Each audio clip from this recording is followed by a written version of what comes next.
करना नहीं आता तुम्हें? सारे घर में धूल हो रही है, कभी सफाई भी कर लिया करो। यहाँ पूरा दिन लगकर दोनों बाप बेटे का काम करो, साथ में ताने भी सुनो। जब मैं बोलती हूँ कि ऊपर वाले पोर्शन में किराएदार रख लो, अरे सफाई भी रहेगी, पैसे भी आएंगे, तब तो किसी को मेरी बात सुनी नहीं होती। हो गया टैप रिकॉर्डर शुरू। ये कहते हुए राज घर से बाहर निकल जाता है, जिसके बाद शिविन अपने कमरे से निकलकर नेहा के पास आता है। क्या यार मम्मी, कितनी बार बोला है टाइम से उठा दिया करो। हो गया ना मैं कॉलेज के लिए लेट। दुनिया की सारी गधे घोड़े बेच कर तो तू सोता है। पता भी चलता है तुझे कि मैं कितनी बार उठाने आती हूँ। बस दोनों बाप बेटों को घर से निकलते हुए लेट होने की फिक्र है, वापस आते हुए कितना भी लेट हो जाए कोई फिक्र नहीं। ओहो मम्मी, ओवर एक्टिंग मत किया करो। माँ की बातें अब ओवर एक्टिंग ही तो लगेगी ना। मेरी तो कोई फीलिंग्स ही नहीं है। क्या करूं, मर जाऊं क्या मैं? ओ मम्मी, जा रहा हूं मैं, बाय। शिविन चला जाता है और नेहा बेचारी किलस्ती अपने घर के कामों में लग जाती है। इसी तरह चलती है नेहा की जिंदगी, जिसमें उसकी ज्यादा बोलने वाली आदत की वजह से उसका पति और बेटा उसकी फीलिंग्स की कदर की बिना हमेशा उससे दूर भागते रहते हैं। पूरा दिन घर में अकेले रहो और जब पति या बेटे से बात करने जाओ तो उनके नखरे अलग। अब मुझे ही कोई अच्छा किराएदार ढूंढना पड़ेगा। इसी के साथ नेहा किराएदार की खोज शुरू कर देती है, जिसके कुछ महीनों बाद दूसरे शहर से यहाँ पढ़ने के लिए आई निम्मी घर ढूंढते हुए नेहा के पास आती है और वो उसे किराए पर रख लेती है। अगली सुबह हमेशा की तरह राज और शिविन अपनी जल्दी में होते हैं कि निम्मी वहां जाती है। दीदी, थोड़ी चीनी मिलेगी, वो कल ना राशन लाने का समय ही नहीं मिला। निम्मी को देखते ही दोनों बाप बेटे की जल्दी वहीं खत्म हो जाती है और वो निम्मी को इम्प्रेस करने की रेस में भागने लगते हैं। अरे मम्मी को क्यों परेशान करना, मैं हूं ना। अरे तूने आज तक अभी किचन की शक्ल भी देखी है? रुको, मैं लेकर आता हूँ। चीनी का डिब्बा कौन सा है और कहाँ रखा है वो तो पता नहीं है दोनों को, फिर चीनी के अपने मुंह से निकलने जा रहे हो किचन में। अरे मैं तो बस तुम्हारी मदद करने के लिए बोल रहा था। है क्या? मदद? और वो भी तुम करोगे?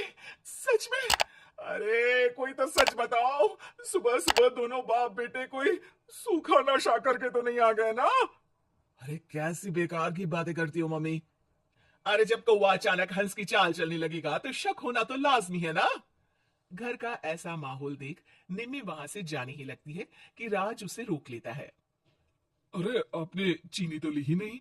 इट्स ओके भैया, मैं आज बिना चाय के ही कॉलेज चली जाऊंगी। जहां एक तरफ भैया सुन राज का दिल टूट जाता है, वहीं कॉलेज सुन शिविन खुश हो जाता है।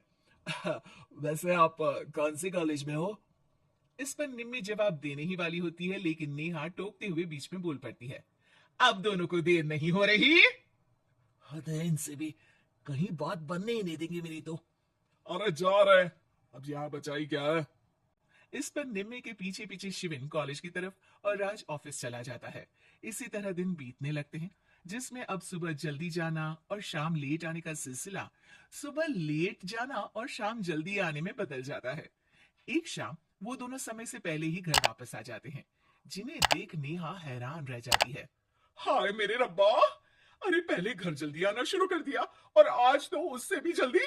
कहीं मैं कोई सपना तो नहीं देख रही? मतलब अब क्या हम अपने घर भी जल्दी वापस नहीं आ सकते? अरे घर तो कितने सालों से तुम्हारा ही है, पर लगता है कि अपना ही है, इस बात का एहसास अब हुआ है। वो सब ठीक है मम्मी। निम्मी कहाँ है, जरा उसे बर्थडे विश तो कर दूं। अरे वाह रे, आज तक तो अपनी माँ का बर्थडे तुझे याद नहीं रहा, उसका बहुत याद है। वो तो मुझे पापा ने याद दिलाया है। हैं? अरे क्या बोल रहे हो तुम, झूठे? नहीं बेबी, देखो मुझे तो तुम्हारा बर्थडे भी याद नहीं रहता, तो उसका कहां से याद रहेगा मुझे? तौबा, मैंने तो किराएदार रखकर अपने ही पैर पर कुल्हाड़ी मार ली। बेटा तो बेटा, यहाँ तो बाप भी किसी से कम नहीं है।